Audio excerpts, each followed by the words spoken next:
The sight of a sleek, silver Mercedes GLC crumpled nose first into my meticulously maintained hedge was not something I ever expected to witness in the quiet cul-de-sac of Maple Grove Estates. Yet there it was, its front end mangled like a discarded aluminum can, embedded in what appeared to be an unusually resilient section of my greenery. This wasn't just a story of a car accident. It was a saga of suburban tyranny, calculated retribution, and the unyielding strength of well-placed concrete. My name is Margaret Ellis, a 52-year-old retiree who valued her privacy and her garden above all else. This is the tale of how I turned a persistent nuisance into a lesson etched in steel and stone. It all began with a simple desire for solitude in my corner lot at the edge of Maple Grove, a peaceful neighborhood in suburban Ohio. My home sat at the curve of the cul-de-sac, with one property line running alongside a narrow access path used mostly by joggers and kids on bikes. 2 years ago, when I moved in, I planted a thick privet hedge along that boundary, a lush, green wall that shielded my yard from prying eyes and gave my garden a secluded charm. I spent countless hours watering, fertilizing, and trimming it into a masterpiece. It wasn't just landscaping, it was my sanctuary. The trouble started with Evelyn Harper, the HOA vice president, and a woman whose personality was as polished and unyielding as her silver Mercedes. Evelyn, who lived 4 houses down, had a habit of treating the neighborhood like her personal fiefdom. Her car gleamed under the sun, washed more often than she exchanged pleasantries with neighbors. I first noticed a problem one crisp autumn afternoon when I spotted a dent in my hedge-snapped branches and faint tire marks cutting across the corner of my lawn, where the path met the main road. It looked like someone had veered off the path to shave a few seconds off their drive. I repaired the damage, assuming it was a one-off by a careless delivery driver. I was wrong. A week later, the damage reappeared, more pronounced this time. A 10-foot section of my hedge was flattened, with deep ruts in the soil. My heart sank as I realized this was no accident. I'd seen Evelyn's Mercedes taking that exact route a few times while I was out walking my dog, and a suspicion began to form. She was using my property as her shortcut, treating my hedge like a minor inconvenience in her quest for efficiency. I decided to approach her politely. After all, I'd dealt with difficult neighbors before, and reason usually prevailed. I caught Evelyn at the community mailbox the next day, her designer scarf fluttering in the breeze. "Evelyn," I began, keeping my tone friendly, "I've noticed some damage to my hedge by the access path. It looks like a car's been cutting the corner. Have you seen anything?" She gave me a slow, appraising look, her lips curling into a faint smile. "The hedge," she said, her voice dripping with disinterest. "Can't say I have. People are so careless, aren't they?" With a flick of her wrist, she grabbed her mail and sauntered back to her Mercedes, leaving me feeling dismissed and foolish. The damage continued, almost like clockwork. Every few days, another section of my hedge was crushed. I replanted shrubs, only for them to be mowed down before they could take root.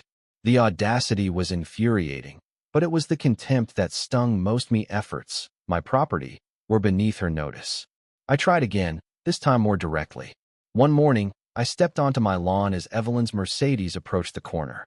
I stood firm, forcing her to stop. She lowered her window, her sigh audible even over the engine's hum. "Evelyn," I said, struggling to keep my voice steady, "you're driving through my hedge almost daily. It's destroying my property." She raised an eyebrow, her tone mockingly surprised. "Oh, is that your hedge? It's so close to the path, I thought it was public property." "It's just a few branches, Margaret." "Really?" I was stunned. "A few branches?" My hedge looked like it had been attacked by a lawnmower. "It's my property," I insisted. "Please stop." She laughed, a sharp, grating sound. "Some people are so particular about their little gardens. As HOA vice president, I know the rules. I'm not blocking emergency access, so it's hardly an issue." Before I could respond, she revved her engine and drove straight through the damaged section, a smirk on her face as dirt and leaves sprayed in her wake. I stood there, fuming, covered in debris. My neighbor, Mr. Walter Grayson, a retired mechanic who lived across the street, watched the exchange with a grimace. "Evelyn's always been trouble," he told me later. "Thinks that HOA title makes her queen." I realized then that reasoning with her was futile. She was intoxicated by her perceived authority, shielded by her expensive car and her position. I turned to the HOA, hoping for justice. I drafted a formal complaint, complete with photos and a detailed account of my interactions with Evelyn. I submitted it to the board, expecting at least a reprimand. A week later, I received a response from the HOA president, Harold Mitchell, a timid man who seemed to cower in Evelyn's presence.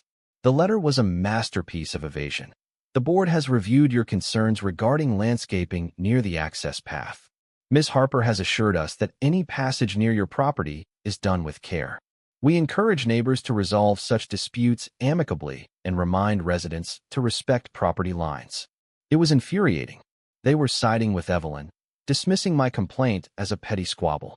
The phrase, careful passage, was particularly galling. There was nothing careful about her daily assaults on my hedge. My frustration hardened into resolve. If the HOA wouldn't act, I would. Evelyn's smug dismissal and the board's spinelessness had pushed me too far. I wasn't just a gardener. I was a homeowner with rights, and I was done being ignored. The image of her smirking as she tore through my hedge fueled my determination. I vowed to wipe that smirk off her face. The audacity of Evelyn Harper's actions and the HOA's refusal to intervene transformed my anger into a cold, calculated determination. I wasn't going to let her destroy my hedge or my peace any longer. My name is Margaret Ellis, and at 52, I'd learned that some battles require more than words. This was one of them. The image of Evelyn's silver Mercedes tearing through my carefully tended privet hedge, her smirk as she dismissed my pleas, was burned into my mind. I needed a solution that would stop her cold, something as unyielding as her arrogance. But first, I had to be smart. Ranting wouldn't fix my hedge or teach Evelyn a lesson. I needed evidence, a plan, and a way to stay within the law. I started by documenting everything. I purchased a discreet trail camera and mounted it on a tree overlooking the access path and the corner of my hedge. The footage was maddeningly consistent. Every weekday morning, Evelyn's Mercedes would approach at a steady clip, veer off the path, and plow through my hedge without hesitation. Sometimes, when she thought no one was watching, she'd aim for a particularly lush section, as if relishing the destruction. I saved every clip, backing them up on a hard drive and a cloud server. I also kept a detailed log dates, times, extent of damage, and estimated costs for replacement plants. By my calculations, I'd spent over $1,200 on repairs in 6 months. This wasn't just vandalism. It was a deliberate assault on my property. I even tried the legal route. After a particularly egregious incident where Evelyn obliterated a newly planted azalea, I called the non-emergency police line. An officer, a kind but weary man named Officer Daniels, arrived and inspected the muddy tire tracks. He listened patiently as I explained the situation, showing him photos and my HOA complaint. "Ma'am," he said, not unkindly, "this is private property damage. Unless she's causing thousands in damage at once or making threats, it's a civil matter. Your HOA should handle this." When I showed him the HOA's dismissive letter, he sighed. HOAs can be tough. Small claims court might be your best bet, but that won't stop her if she's this stubborn. Small claims court felt like a slog for minimal gain. A judge might award me damages, but as Officer Daniels pointed out, it wouldn't physically prevent Evelyn from continuing her rampage. I needed something more permanent, something that would force her to respect my boundaries. My mind churned with ideas. Spikes were too dangerous and illegal. A traditional fence was an option, but the HOA had strict rules about fence height and materials visible from the street. Knowing Evelyn, she'd claim it violated some obscure covenant and rally the board to demand its removal, even if it was on my land. The injustice of it all was maddening. She was the one breaking rules, yet I was the one navigating bureaucratic hoops. Late one night, while scrolling through landscaping forums and property law websites, I stumbled across a discussion about reinforcing hedges with hidden structures. A user described a low retaining wall concealed by foliage to deter stray vehicles. The idea sparked something in me. What if I built something substantial, not just a mesh or a fence, but a solid barrier that would stop Evelyn's Mercedes in its tracks? It had to be invisible from her approach, nestled within the hedge, but immovable. It couldn't look like a trap. It had to seem like my hedge had suddenly grown a spine of steel. I pulled out my property survey, a detailed map I'd studied when I bought the house. The hedge was planted 6 inches inside my property line, giving me a small buffer. Anything I built within that boundary, as long as it wasn't an eyesore or violated HOA height restrictions, was my prerogative. The HOA covenants were obsessed with aesthetic uniformity from the street, but they said nothing about internal landscape structures hidden from view. I researched low-profile concrete barriers, bollards, and decorative walls. The key was concealment. Evelyn had to be oblivious until the moment of impact. I grinned at the thought of her shocked expression, her precious Mercedes meeting an unyielding obstacle she never saw coming. Legally, I needed to ensure I was untouchable. The structure would be on my property, meaning Evelyn would be trespassing by vehicle to hit it. As long as it wasn't designed to cause injury like spikes or exposed rebar, I'd be in the clear. This wasn't about harming her. It was about protecting my property and delivering a lesson in accountability. The more I thought about it, the more elegant the plan seemed. It was simple, devastating, and perfectly within my rights. I needed an expert's input, so I called my old friend Tom Reynolds, a 55-year-old contractor who ran a small landscaping and construction business. Tom and I had bonded over gardening in our college days, and he had a healthy disdain for entitled HOA types. Over coffee, I laid out the saga, Evelyn's destruction, her smug denials, the HOA's complicity. I'm thinking of building something inside the hedge, I concluded. A low concrete wall, maybe, completely hidden by the foliage. Solid enough to stop her car.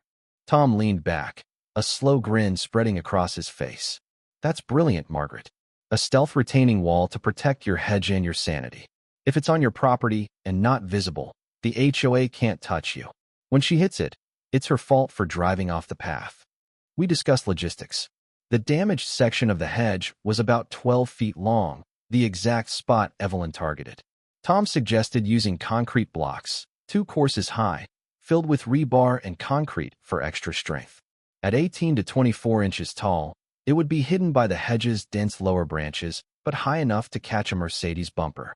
Set it an inch or 2 inside your property line, he advised, just to be airtight if she tries to claim encroachment. We needed to build it discreetly. Can you thin out the inside of that hedge section to give us room without making it look sparse from the street? Tom asked. I nodded. Thanks to Evelyn's relentless pruning, I'd become a hedge trimming expert. Tom offered to source the materials at a discount: blocks, rebar, concrete mix, and lend his cement mixer and expertise for a weekend. Consider it my contribution to neighborhood justice, he said with a chuckle. One less Mercedes terrorizing innocent shrubs. Before moving forward, I did my due diligence. I triple-checked my property survey and reread the HOA covenants. There were rules about visible fences and sheds, but nothing about concealed landscape features on private property. I ran through worst-case scenarios. If Evelyn hit the wall, she'd make a scene, maybe call the police or sue. But with the structure on my land, her trespassing would be undeniable. The police would see it as an accident caused by her reckless driving. The irony was delicious. Evelyn used her HOA power to feel untouchable, but I was using the HOA's vague rules and property law to outmaneuver her. Tom and I set a date 2 weekends out, planning to work early Saturday and Sunday mornings when the neighborhood was quiet. I'd spend the intervening time thinning the hedge's interior, creating a workspace while keeping the outer shell intact. I also planned to set up a tarp on my side to shield our work from nosy neighbors. My heart raced with anticipation. This wasn't just about revenge, though that was a sweet bonus. It was about reclaiming my property and proving I wouldn't be bullied. Evelyn Harper was about to learn a lesson she'd never forget. The 2 weeks before construction were a blur of preparation. I carefully pruned the hedge's inner branches, carving out a 2-foot-wide, 12-foot-long corridor. From Evelyn's approach, it looked unchanged, dense and green. From my yard, if you knew where to look, you could see the cleared space. I felt like a strategist fortifying a castle. I also took casual walks past Evelyn's house to confirm her schedule, out at 8:15 a.m., back by 5:45 p.m. on weekdays. Her weekend habits were less predictable, but her morning shortcut was clockwork. The Friday before our build, Tom dropped off the materials, storing them in my garage out of sight. That evening, I paused to check my conscience. Was this too extreme? Then I remembered Evelyn's smirk, the HOA's useless letter, the endless destruction. No, this was proportionately a direct consequence of her actions. I went to bed with a sense of calm resolve. The plan was set, and the countdown had begun. The anticipation was electric as the weekend of Operation Hedge Fortress approached. My name is Margaret Ellis, a 52-year-old retiree who'd had enough of Evelyn Harper's relentless destruction of my privet hedge in Maple Grove Estates. After months of her silver Mercedes tearing through my property, dismissive smirks, and the HOA's spineless response, I was ready to fight back not with words, but with concrete. My plan was simple yet audacious. Build a low, rebar-reinforced concrete wall hidden within the hedge to stop Evelyn's shortcut once and for all. With my friend Tom Reynolds, a seasoned contractor, by my side, I was prepared to turn my lush greenery into an immovable force. This wasn't just about protecting my garden. It was about reclaiming my dignity. Saturday morning dawned cool and quiet, the neighborhood still wrapped in the hush of early hours. Tom arrived at 6 a.m., his pickup truck loaded with tools. We moved quickly, wheeling the concrete blocks, rebar, and cement mix from my garage to the prepared section of the hedge. I'd already set up a tarp on my side of the yard, draped over poles to obscure our work from any early risers. The hedge's interior was a masterpiece of stealth. I'd spent days thinning the inner branches, creating a narrow workspace while keeping the outer shell as dense as ever. From the access path, where Evelyn's Mercedes would approach, it looked like nothing had changed. Tom took charge, his movements precise and confident. "We'll dig a shallow trench first," he explained, handing me a shovel. "Keeps the block stable and ensures we're fully on your property." We marked a line 3 inches inside my property boundary, using my survey as a guide. The trench was only 6 inches deep, just enough to anchor the first course of blocks. We worked in near silence, the only sounds the soft scrape of shovels and the occasional chirp of morning birds. Every spadeful of dirt felt like a small victory, a step toward justice. By 8 a.m., the trench was ready. Tom showed me how to lay the concrete blocks, ensuring they were level and aligned. Each block was heavy, about 40 pounds, and my arms ached as we set them in place. "This is the foundation," Tom said, wiping sweat from his brow. "Get this right, and the wall will stand for decades." We placed vertical rebar sections into the block cavities, driving them into the soil for extra stability. Then came the concrete mix. Tom fired up his portable cement mixer, its low hum blending with the suburb's waking ambience. We mixed the concrete in small batches, pouring it into the blocks to bind the rebar and create a solid core. The work was grueling but exhilarating. Every block we laid, every pour of concrete, was a defiance of Evelyn's arrogance. We finished the first course by noon, a 12-foot-long row of blocks, 8 inches high and rock solid. We paused for a quick lunch, sandwiches and iced tea in my kitchen while the concrete set. "This is going to be beautiful," Tom said, grinning. "Not the wall itself, but what it's going to do." I laughed, imagining Evelyn's Mercedes meeting its match. The thought kept me going as we returned to work. The second course was trickier. We staggered the blocks for strength, like bricks in a traditional wall, and wove horizontal rebar through the vertical supports. Tom was meticulous, checking each joint with a level. "This thing could stop a tank," he said, packing concrete into the final cavities. By late afternoon, the wall was complete, 2 courses high, 18 inches tall, and 12 feet long, a hidden monolith within my hedge. It was low enough to be concealed by the privet's dense lower branches, but high enough to catch a Mercedes bumper with devastating force. Now came the camouflage. We carefully pulled the hedge's branches back into place, fluffing the foliage to hide any sign of our work. I scattered fresh mulch and leaves at the base of my side, making it look undisturbed. From the path, the hedge was pristine, perhaps even fuller thanks to my strategic pruning. We cleaned up every trace of construction dust, stray pebbles, and even tire marks from Tom's truck. By sunset, there was no evidence of the concrete beast lurking within. "She'll never see it coming," Tom said, stepping back to admire our invisible handiwork. I felt a surge of satisfaction. The trap was set. Sunday was a day of fine-tuning and waiting.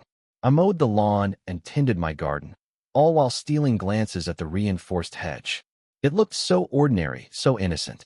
I checked the trail camera, ensuring it was angled to capture Monday's inevitable collision. Evelyn's Mercedes stayed parked in her driveway all day, and I found myself almost wishing she'd take a Sunday drive. But I knew the real test would come with her weekday routine. That night, I barely slept, my mind racing with scenarios. Would the wall hold? Would Evelyn try to blame me? I reassured myself with the facts. The structure was legal, on my property, and Evelyn would be trespassing to hit it. I was ready. Monday morning arrived, bright and clear. I positioned myself at my kitchen window with a cup of coffee, the perfect vantage point to watch the access path. My heart pounded as 8:13 a.m. approached. The trail camera was rolling, its lens hidden among the leaves. Right on cue, the silver snout of Evelyn's Mercedes appeared at the end of the path. She wasn't speeding, but she wasn't cautious either, maintaining her usual confident pace. Through her tinted windows, I could just make out her silhouette, head held high, oblivious to the surprise awaiting her. As she reached the corner, her right blinker flashed a pointless habit, as no one was around to see it. She turned the wheel, aiming for the spot she'd demolished countless times. But this time, instead of soft branches, her front right tire and bumper met 18 inches of rebar-reinforced concrete. The impact was glorious, a deep, percussive thud followed by a screech of tortured metal and plastic. The Mercedes lurched to a stop, its front end crumpled and tilted at an awkward angle, embedded in the hedge. The airbag deployed with a muffled pop, and the car's horn began to blare erratically. Evelyn stumbled out, dazed and disheveled, her perfectly styled hair in disarray. She stared at her wrecked car, then at the hedge, then back at the car, as if unable to process the scene. "What in the world?" she shrieked, kicking the hedge with her designer shoe, a move that likely hurt her more than the greenery. Her face flushed red with fury as she paced, shouting incoherently.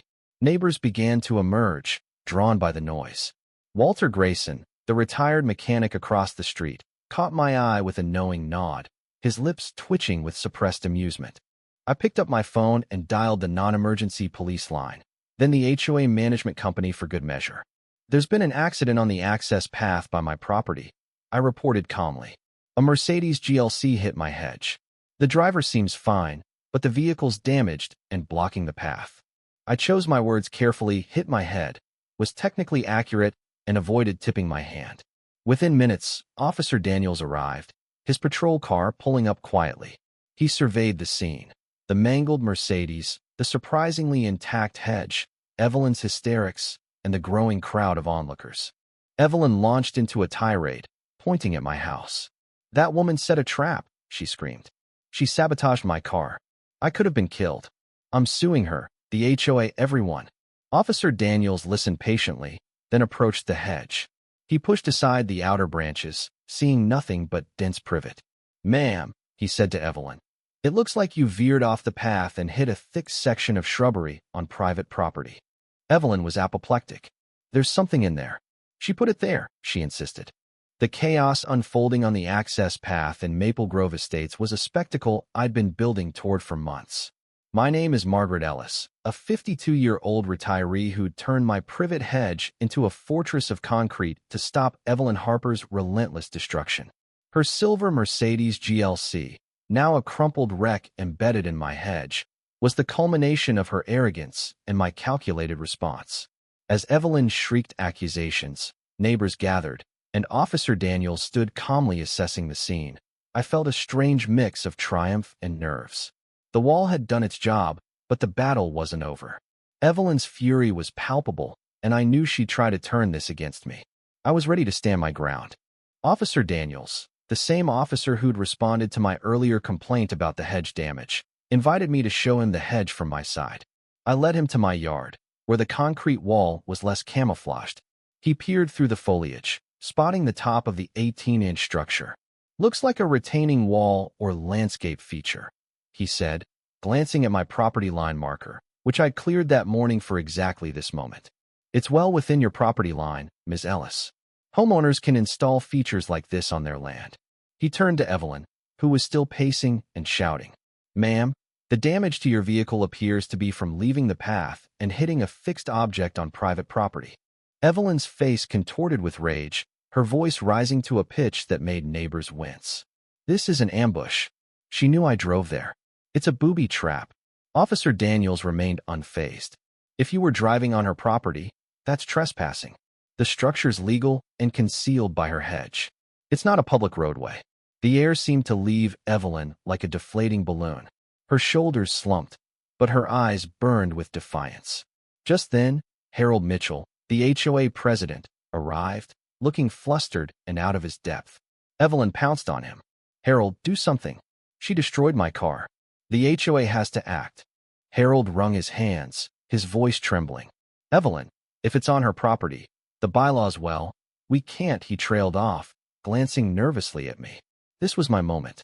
I stepped forward, my voice steady but firm. "Officer Daniels, Miss Harper has been driving through my hedge for months, despite my repeated requests to stop. I have video footage, a log of damages, and copies of my complaints to the HOA, which were ignored." I gestured to the hedge. "This landscape feature was built on my property to protect my landscaping after every other option failed. It complies with all local codes and HOA covenants." Officer Daniels nodded, his expression one of quiet respect. "Sounds like you've been thorough, Miss Ellis. Miss Harper, you'll need to provide your insurance details. You're likely responsible for your vehicle's damage and any minor damage to Ms. Ellis's property." He pointed to the hedge, which had only a few scuffed branches, a testament to the wall's strength. Evelyn looked like she might combust. Her face was a mask of shock and humiliation as the reality sank in. The tow truck arrived, a hulking beast that hooked up her mangled Mercedes with mechanical indifference. Watching her prized car being dragged away, its horn finally silenced, was a moment of pure satisfaction. Walter Grayson, my neighbor across the street, gave me a slow wink, his approval clear. The aftermath was as chaotic as the crash itself. Evelyn tried every angle to shift the blame. She called a lawyer, who quickly backed off when presented with my documentation and the police report. Her insurance company initially suggested I was liable, claiming the wall was a hazard. I countered with my property survey, the trail camera footage, and Officer Daniels' report, which clearly stated Evelyn was off the designated path. The claim was denied, and to my delight, her insurance paid me $300 for landscape damage, a few scuffed branches, and some mulch. The irony was exquisite. Evelyn also tried to rally the HOA against me, demanding they force me to remove the dangerous wall. I attended the next board meeting, armed with my evidence. The survey, videos of Evelyn's daily trespassing, the police report, and the HOA's dismissive letter. Even Harold, usually cowed by Evelyn, couldn't find a loophole. The covenants didn't regulate hidden landscape features, and my wall was indisputably on my land. The board, wary of legal exposure if they overstepped, voted unanimously to take no action. For once, Evelyn was powerless. Her face during that meeting pale, tight-lipped, defeated was a memory I'd cherish. The neighborhood buzzed with gossip. Evelyn, once the untouchable HOA vice president, became a cautionary tale. Her repair costs were astronomical, with a hefty deductible and skyrocketing insurance premiums. The humiliation was worse. She resigned from the HOA board, citing personal commitments. But everyone knew the truth. Her authority had been shattered, much like her Mercedes front end. Best of all, she stopped cutting through my corner. She began taking the long route around the neighborhood, avoiding my street entirely. My hedge, with its secret concrete spine, grew back lusher than ever, a quiet monument to my persistence. But the story didn't end there. The incident sparked heated debates among neighbors. Some, like Walter, applauded my ingenuity, seeing it as a stand against bullying. "You showed her who's boss," he said, chuckling over coffee. Others were less certain. Mrs. Linda Carter, a 60-year-old librarian down the street, worried I'd escalated too far. What if she'd been hurt? She asked at a neighborhood barbecue. There had to be another way. Her comment stuck with me, raising questions about justice and proportionality. Had I crossed a line, or was this the only way to stop a tyrant like Evelyn? The discussions were lively, with neighbors split between admiration and unease. I reflected on the journey. Building the wall wasn't just about stopping Evelyn. It was about reclaiming my agency.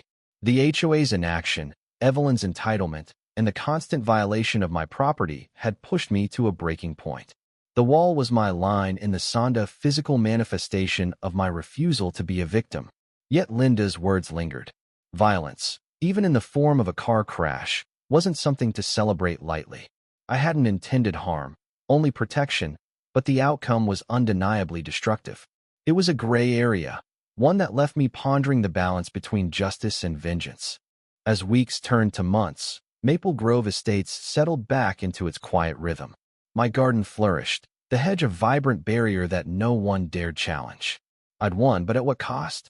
The question nagged at me, fueling late-night conversations with Tom over glasses of wine. You did what you had to, he insisted. She brought it on herself. I nodded, but part of me wondered if there'd been a less drastic path. The wall stood, unseen but ever-present, a reminder of both my triumph and the complexities of standing up to injustice. The dust had settled in Maple Grove Estates, but the echoes of Evelyn Harper's silver Mercedes crashing into my concrete-reinforced hedge lingered like a suburban legend. I'm Margaret Ellis, a 52-year-old retiree who'd turned a personal battle into a neighborhood saga. The hidden wall I built with my friend Tom Reynolds had stopped Evelyn's destructive shortcut cold, restoring my privet hedge and my peace of mind. Yet, as the weeks turned into months, the incident became more than a victory over an entitled HOA vice president. It sparked debates, reshaped relationships, and forced me to confront the deeper implications of my actions. This wasn't just about a hedge anymore. It was about justice, power, and the fine line between right and wrong. The immediate aftermath was a whirlwind of consequences for Evelyn. Her resignation from the HOA board marked the end of her reign as the neighborhood's self-appointed queen. The gossip was relentless whispers at mailboxes, knowing glances at community events. "Did you hear about Evelyn's car?" became a common refrain, often followed by chuckles or raised eyebrows. Her once pristine Mercedes, repaired at a cost rumored to be over $20,000, no longer gleamed with its former arrogance. Evelyn's insurance premiums soared, and she faced a stern warning from the police about trespassing. The humiliation was complete when she started avoiding my street altogether, taking a longer route to the main road. My hedge, now thriving with new growth, stood as a silent testament to her defeat. For me, the victory was bittersweet. The wall had done its job perfectly, absorbing the impact of Evelyn's Mercedes with only a few scuffed branches to show for it. My meticulous documentation trail camera footage, damage logs, and HOA correspondence ensured I faced no legal or financial fallout. Evelyn's insurance paid me $300 for landscape damage, a small but satisfying irony. The HOA, cowed by my evidence and the police report, dropped any talk of challenging my wall. My property was secure, my garden flourishing, and my privacy restored. Yet, the debates sparked by the incident left me questioning the cost of my triumph. Neighbors were divided. Walter Grayson, the retired mechanic across the street, became my biggest cheerleader. Over beers in his garage, he toasted my ingenuity. "You took down a bully, Margaret.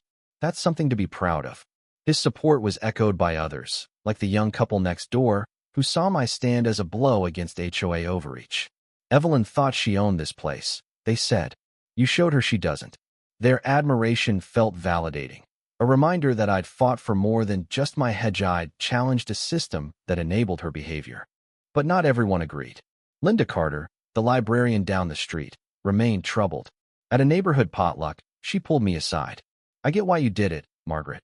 But what if Evelyn had been seriously hurt? That wall was designed to cause damage." Her words hit hard, stirring doubts I tried to suppress. I hadn't intended injury, only protection, but the crash was undeniably violent. Linda's perspective was shared by others, like Harold Mitchell, the HOA president, who confided that he felt caught in the middle. "You were within your rights," he admitted, "but it's made people nervous. What if someone else tries something like this?" Their concerns raised a thorny question. Had I gone too far, or was this the only way to stop a relentless offender?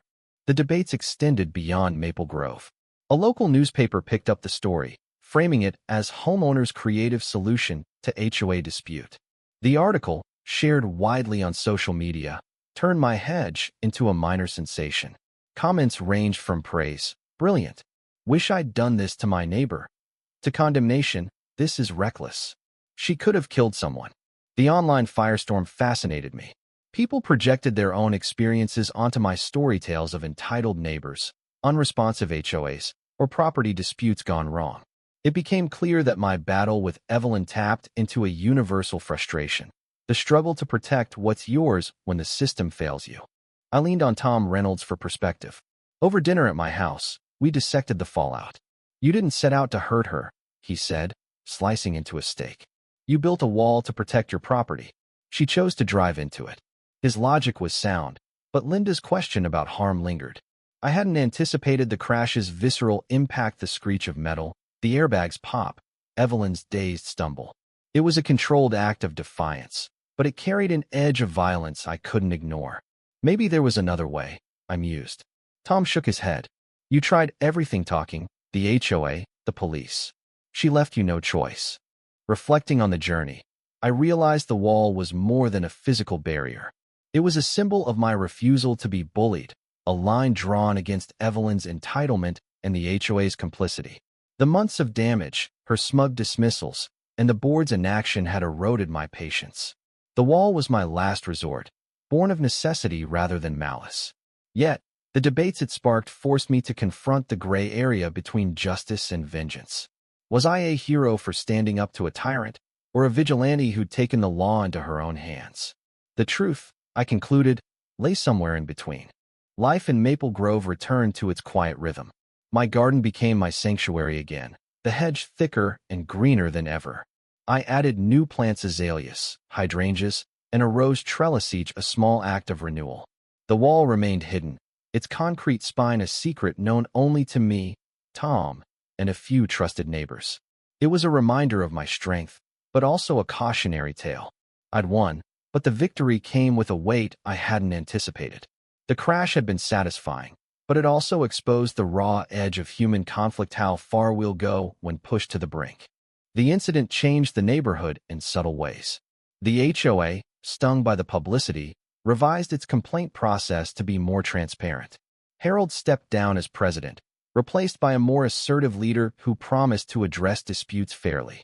Evelyn, once a dominant force, kept a low profile, and her influence diminished. Neighbors became more vigilant about respecting property lines, perhaps wary of hidden surprises. For me, the experience was a lesson in resilience. I'd faced a bully, navigated a broken system, and emerged stronger. But I also learned the importance of restraint, of seeking solutions that don't leave wreckage in their wake. As I sit in my garden now, sipping coffee and watching the morning light filter through my hedge, I feel a sense of closure. The wall stands, unseen but ever-present, a monument to my determination. Evelyn's defeat was a clear win, but the debates it sparked about justice, violence, and fairness will linger. I invite you, the reader, to share your thoughts. Have you faced a bully like Evelyn, or an injustice that pushed you to act? Where do you draw the line between defending your rights and crossing into vengeance? Drop a comment below and let's discuss. Your perspective matters, and I'm curious to hear where you stand on this messy, human struggle.